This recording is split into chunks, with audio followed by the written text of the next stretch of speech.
We're getting an important story just coming in right now. Jim Sciutto, our chief national security correspondent, is over at the Pentagon right now. You're learning new information on an anti-Iran sanctions bill that is about to be introduced. What's going on?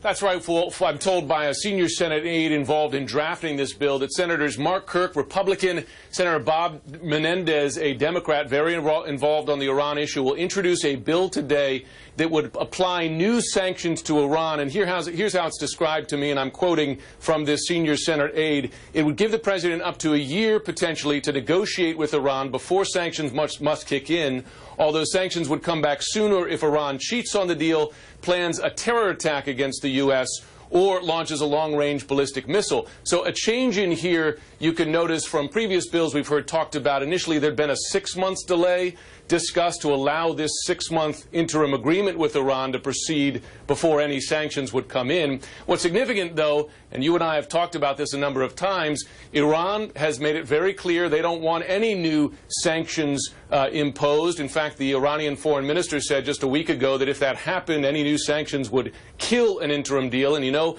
the administration has been pushing hard on this, pushing back to keep this from happening. Now, I'm told by the senior Senate aide that they have a quarter of the Senate on board, equal Democrats and Republicans, and at least in this aide's view, that would be a difficult support for Senator Harry Reid, the Democratic leader, to not allow this to come to a vote next month.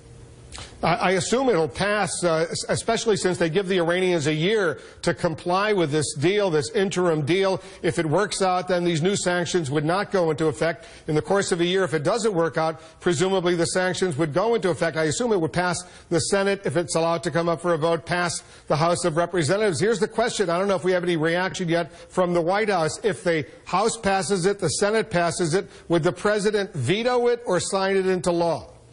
We don't have reaction from the White House yet, but one way that they're hamstrung, Wolf, is if you read the text of the interim deal with Iran, and I can't quote it to you now because I don't have it in front of me, but I know that it has language in there that says no new sanctions will be applied during the 6 months of the interim deal. Now, I suppose you have some legal wiggle room in there to say, well, they wouldn't be applied, that they're kind of held out for 12 months or earlier if Iran violates the agreement.